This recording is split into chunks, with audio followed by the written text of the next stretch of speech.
Imagine que você está em sua casa tranquilo e ouve um barulho esquisito.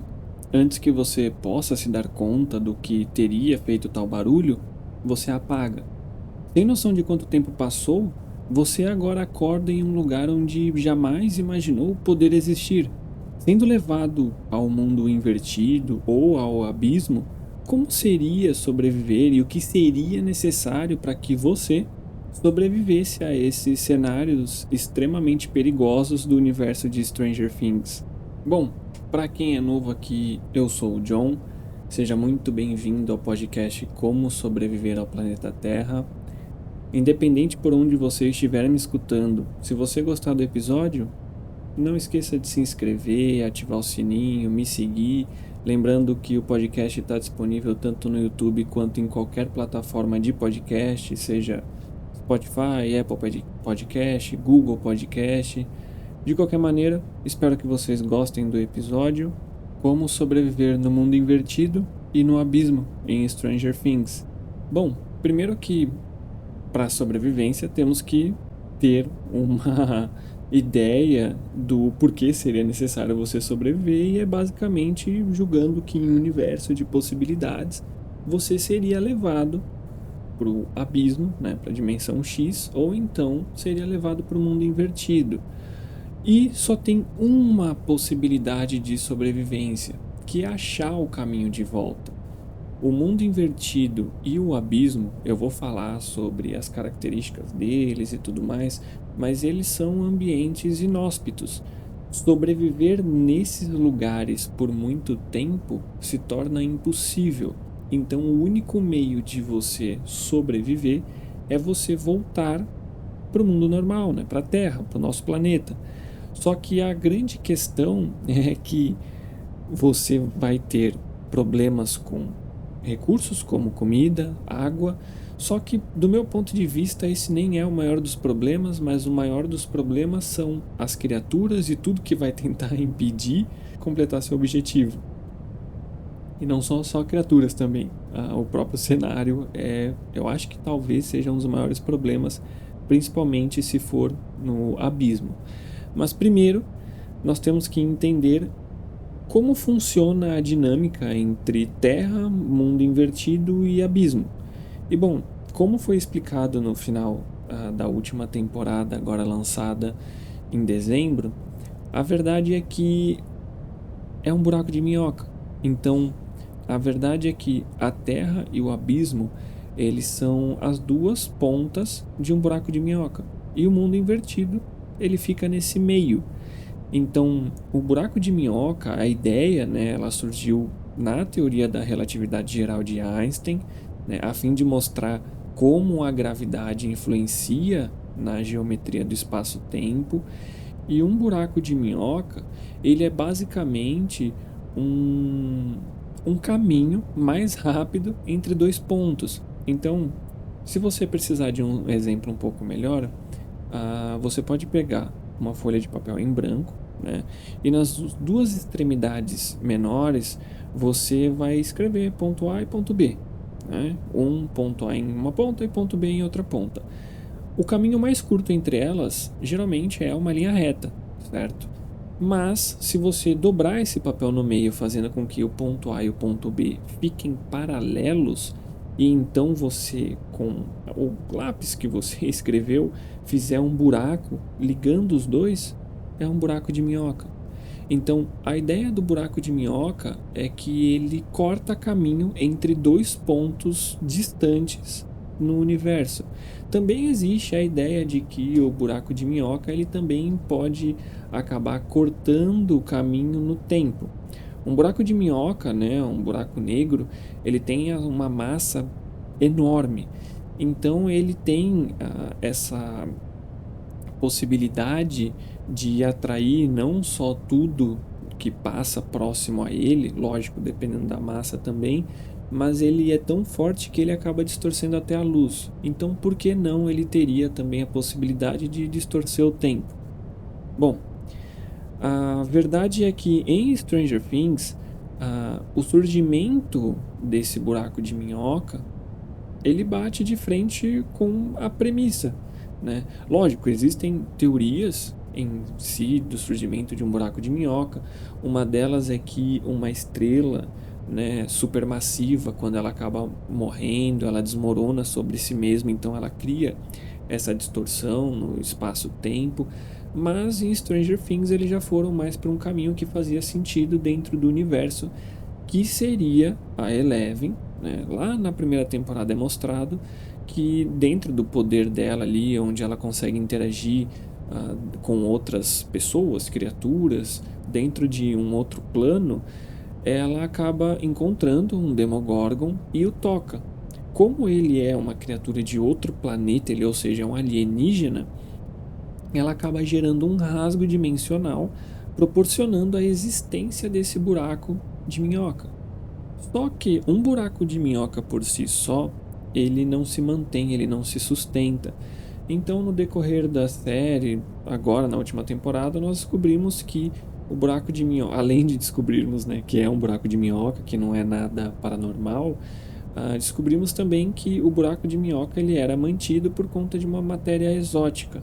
A matéria exótica, ela é o que permite que o buraco de minhoca continue estável. Então, sem muitas explicações para que não confunda, para que o objetivo do episódio não seja perdido, a matéria exótica ela é algo que foge das regras conhecidas por nós. Então ela teria essa capacidade de manter o buraco de minhoca ativo, vivo de certo ponto. E assim surge essa ponte. Então, a Terra em um lado, o mundo invertido no meio e o abismo, a dimensão X, do outro lado, na outra ponta. Então, o mundo invertido, o abismo, ele não tem nada de paranormal. O que acontece é que foge da nossa realidade. Na verdade, essa ideia de demônios, anjos, todas essas criaturas que são paranormais, mitológicas, elas têm essa característica de serem conhecidas por seres paranormais, né? Porque elas fogem do nosso comum, elas fogem do que nós conhecemos como realidade. Então, um Demogorgon, o Devorador de Mentes, eles não são tecnicamente seres paranormais, eles são apenas seres de outra dimensão, e aí a sua realidade, né? As suas regras são outras, não são aplicadas à nossa vida, né? A nós seres humanos. Então entramos no primeiro ponto, que é o mundo invertido. Eu não vou falar sobre a Terra, porque a Terra a gente já conhece e o objetivo é você voltar para a Terra. Então, essa transição entre mundo invertido e abismo, ela pode ser direta ou não. Você pode passar da Terra para o mundo invertido, geralmente é o que eles fazem muito na série, que é da Terra para o abismo, ou da Terra para o mundo invertido e do mundo invertido para o abismo. Mas eu vou até ressaltar em algum ponto mais à frente do episódio que, por exemplo, o Henry, quando ele foi lançado direto para o abismo, ele foi da Terra para o abismo, não passando pelo mundo invertido. Mas, de qualquer maneira, vamos nos concentrar agora na ideia do mundo invertido. O mundo invertido ele é um espelho do mundo real e do abismo.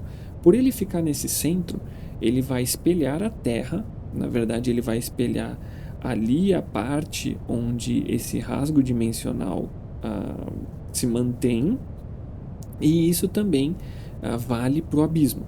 Então ele espelha a Terra e o abismo. O abismo nós não vemos porque ele fica na outra ponta, que é no céu, então consequentemente nós acabamos não tendo ali um vislumbre da sua existência, mas ele está lá, tanto que foi mostrado no último episódio.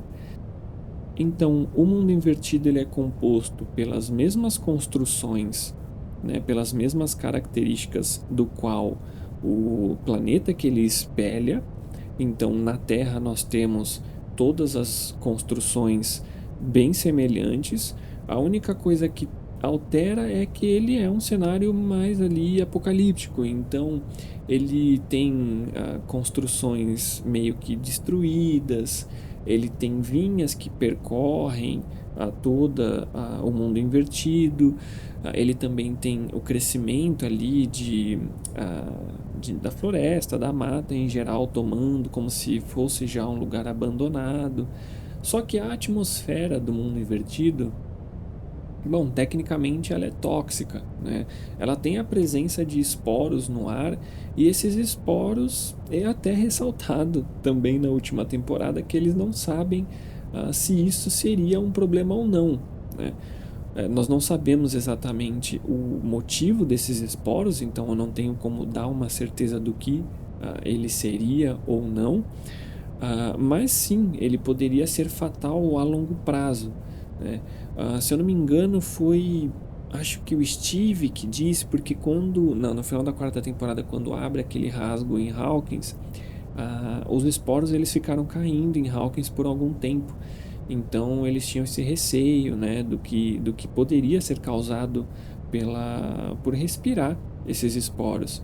E também nas temporadas anteriores, sempre que eles iam para o mundo invertido, não era regra, mas na maioria das vezes que eles iam com a intenção de estar lá, eles sempre usavam uma bandana, algo que tapasse ali as vias respiratórias, para que eles não aspirassem diretamente esses esporos, né? Mas de qualquer maneira, não foi dito se seria tóxico ou não. De todo modo, o ideal, como você tecnicamente vai ficar pouco tempo lá, você pode usar um pedaço de roupa para cobrir as vias respiratórias, talvez até os olhos, mas não é algo que tecnicamente é um problema por você ficar pouco tempo e também por não terem dito se é um problema ou não. Mas, de qualquer maneira, o mundo invertido, ele é um ambiente fechado, então ele é coberto por nuvens e também por paredes. E essas paredes, que ali é meio que feito de um tecido meio que carnoso, ele tem uma distância. Em um episódio da quinta temporada, quando o grupo do Dustin consegue contato via rádio, né, com o Hopper e a Eleven, eles citam que eles bateram, né, com o carro na parede e tal, não sei o que lá.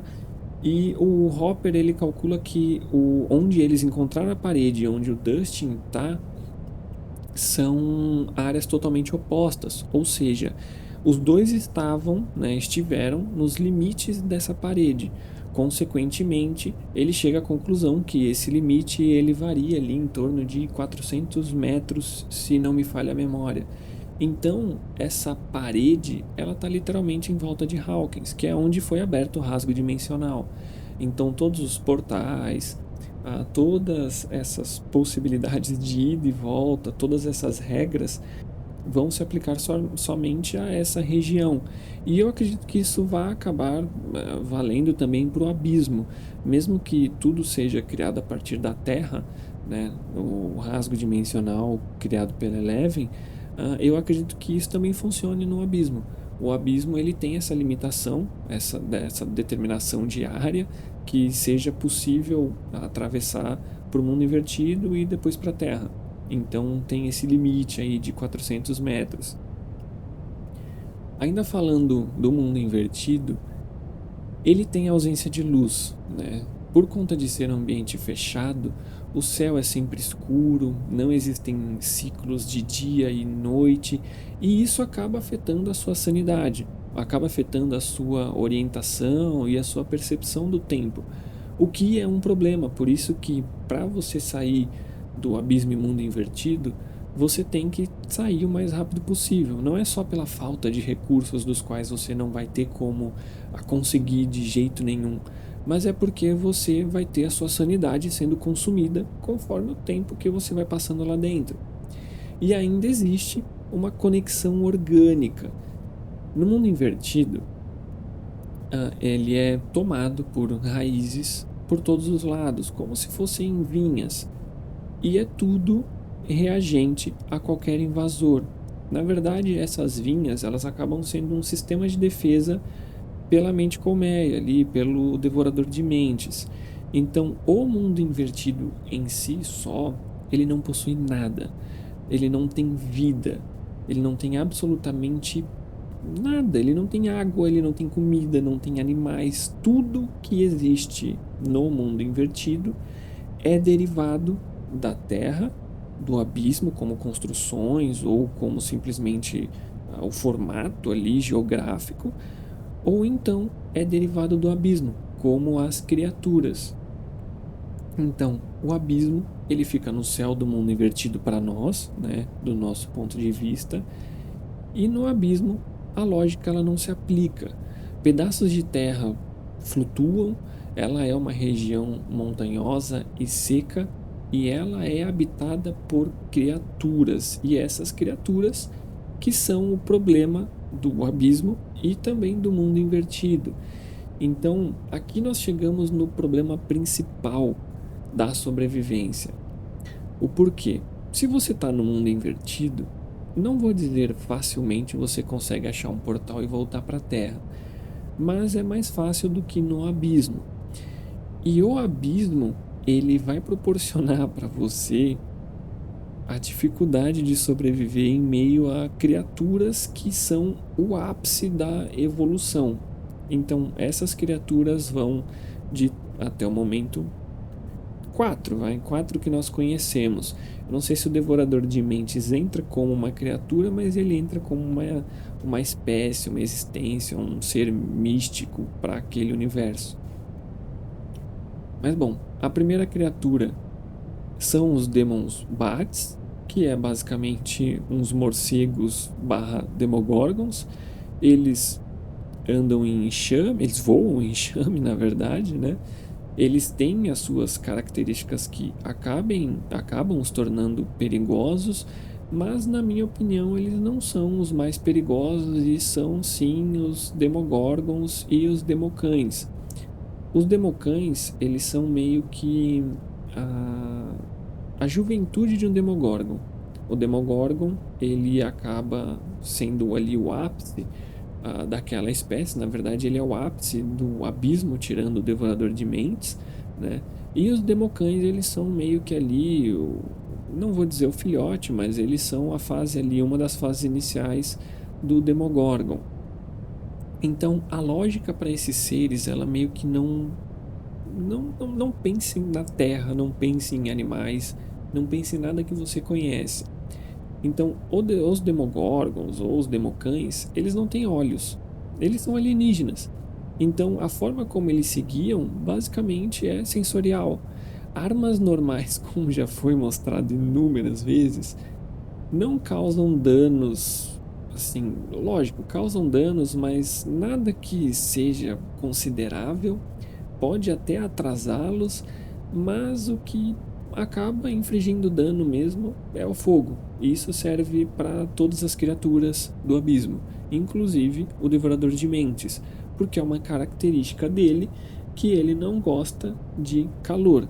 Então, assim como os Demogorgons, os Democães, eles funcionam da mesma maneira. A diferença é que eles são quadrúpedes, mas eles não são tão fortes, nem tão rápidos, nem tão mortais quanto o Demogorgon, né? Eles acabam sendo um pouco mais fracos. Para nós ele é 100% mortal, né?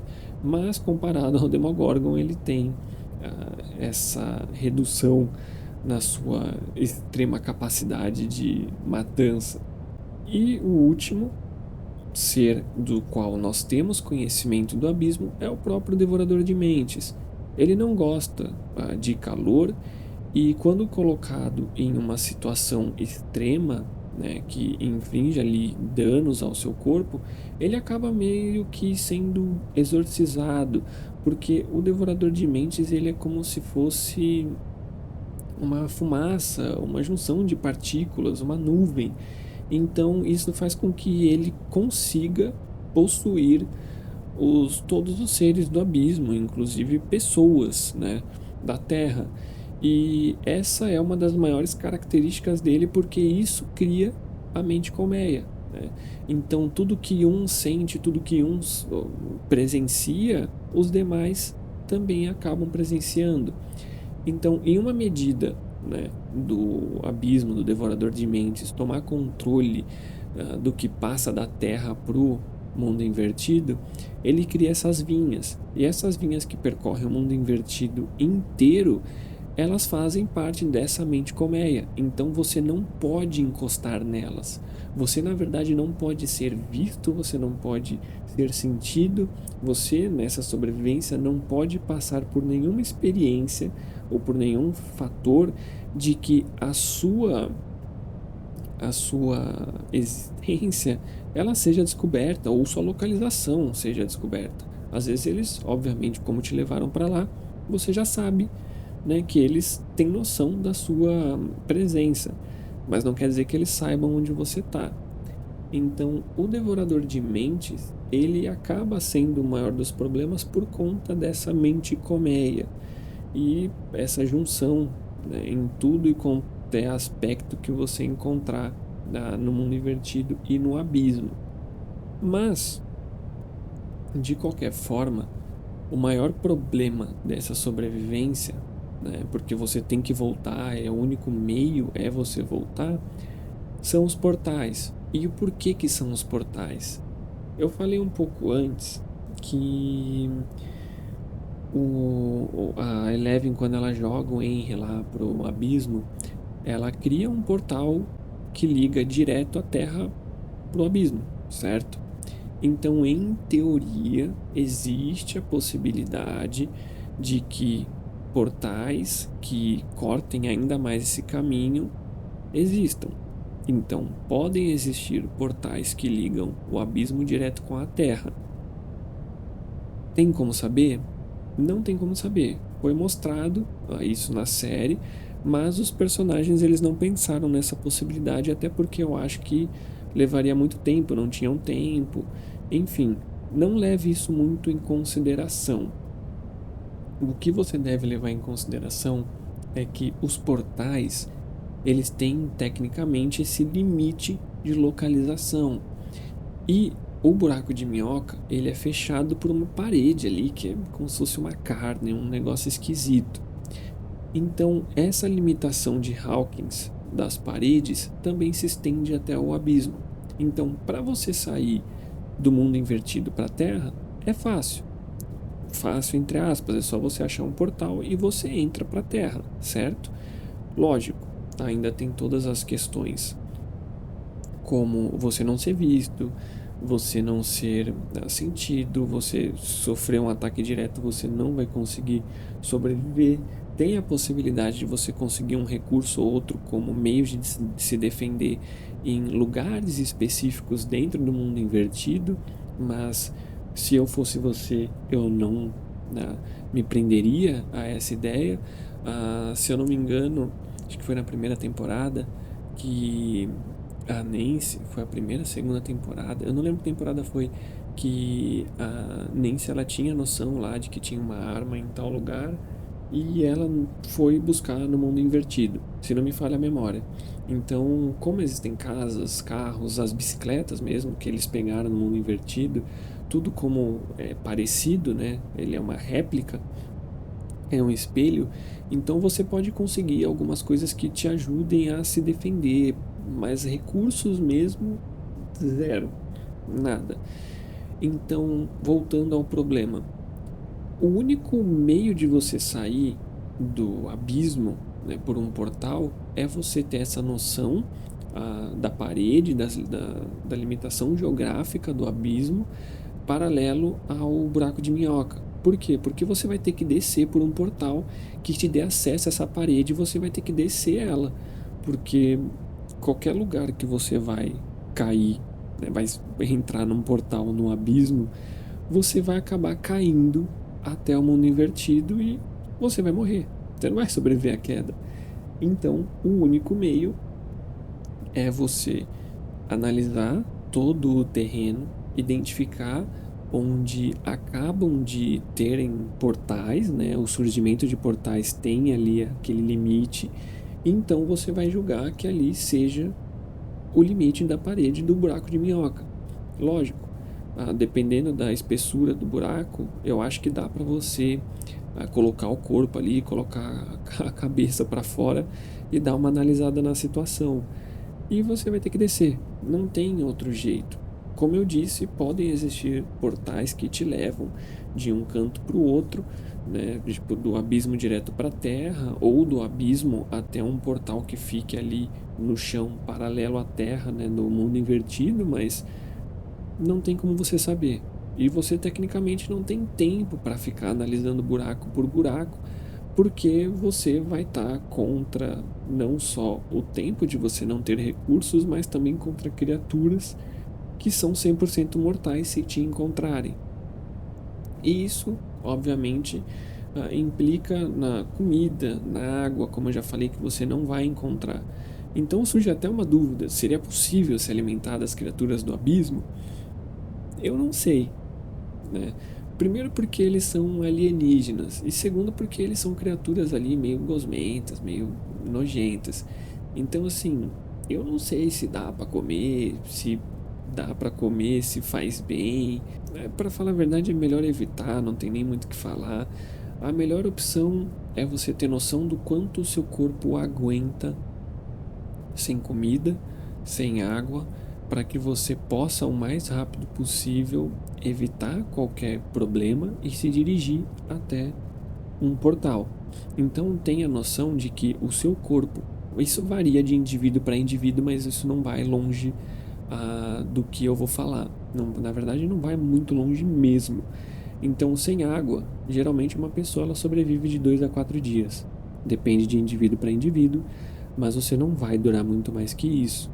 Sem comida, varia ainda mais, principalmente se você for uma pessoa mais magra, né? Ou seja, se você tem menos gordura corporal, menos tempo você aguenta sem comida. Porque quando você não tem comida, o seu corpo ele acaba usando o seu próprio corpo como alimento, como um meio de conseguir energia. Então, primeiro ele queima a gordura e depois ele queima a massa magra, que são os músculos.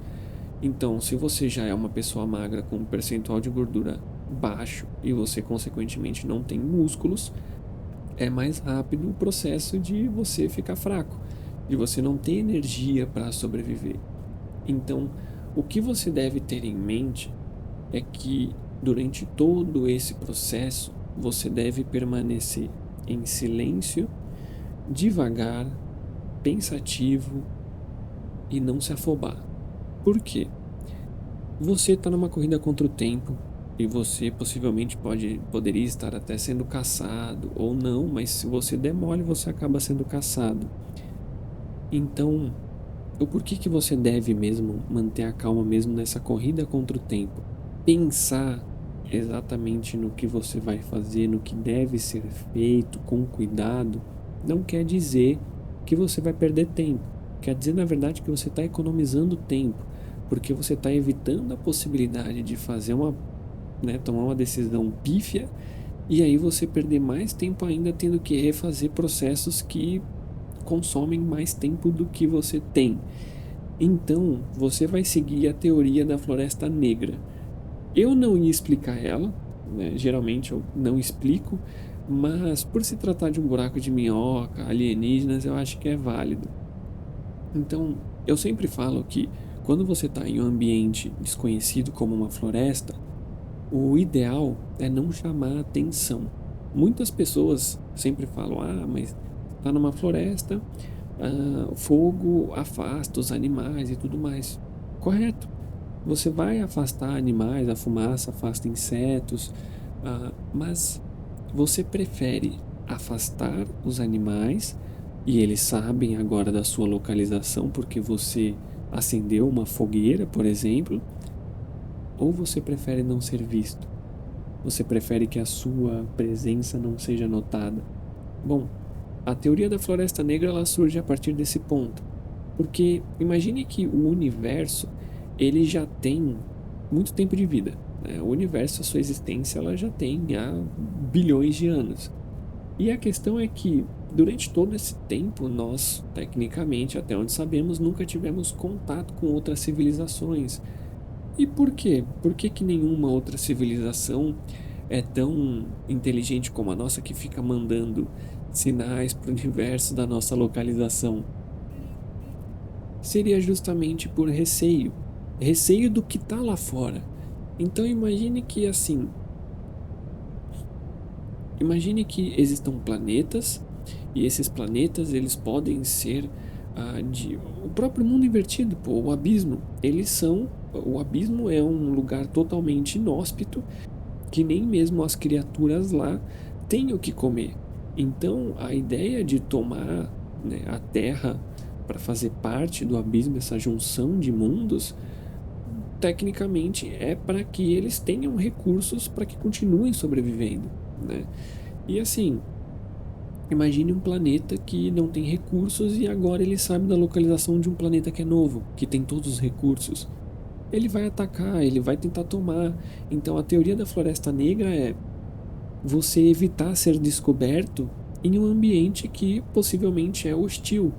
Então, durante todo esse período, né, de sobrevivência até você encontrar a saída, você vai ficar quieto, você não vai ser descoberto, você vai fazer de tudo para que você passe despercebido. É o único meio, é o único método. Se você tentar de uma forma esculhambada, né, para sobreviver, você não sobrevive, você não tem contra bater de frente com as criaturas do abismo. Então, evite ser visto, evite perder tempo e só sobreviva. Ache um portal de volta. No caso aí você vai voltar para Hawkins, né? Mas vamos supor que o rasgo dimensional foi na sua cidade. Então você teria até como ter a possibilidade de se esconder em um lugar ou outro, porque você conheceria, né, a região do mundo invertido. Seria bem mais fácil. Mas vamos supor que seja na sua cidade para tornar a sobrevivência mais fácil. Vai. E bom, antes de acabar, do universo de Stranger Things tem alguns livros, tem alguns quadrinhos que eles são bem interessantes. Eu acabei consumindo boa parte desses conteúdos na esperança de ter alguma outra informação, mas não tem muitas informações. Na verdade, boa parte desse conteúdo ele acaba mostrando coisas que foram meio que em off-screen, né? Que foi fora da tela na série, mas eles são bacanas. Tem uns que são curtinhos, outros que são mais longos. Tem ali uma citação do Demogorgon, por que ele é tão faminto, né? Por que ele sai matando tudo. Não é só por ele estar ligado ao Devorador de Mentes, mas também se deve pelo fato de que ele não tem recursos, ele não tem comida no mundo dele, então ele se alimenta de tudo que ele encontra. Bom, de qualquer forma, esse foi o episódio de hoje. Eu espero que vocês tenham gostado. Digam se vocês gostaram do final da série ou não. Muita gente não gostou e estão criando teorias sobre... Acho que no dia 7, né, que vão lançar um novo episódio. Seria o maior plot twist do universo. Mas, além disso, também me digam se vocês acreditam se a Eleven estaria viva ou não. Se a teoria do Mike ela é válida. Eu particularmente acho que ela tem um fundo de possibilidade maior do que ela ter morrido por diversas situações. Mas, bom, de qualquer maneira, esse foi o episódio de hoje. Espero que tenham gostado. Se você ouviu até aqui, gostou e não é inscrito e nem me segue, se inscreve e me siga para que você receba novos episódios. De qualquer maneira, muito obrigado por ouvir até aqui e um beijão para vocês.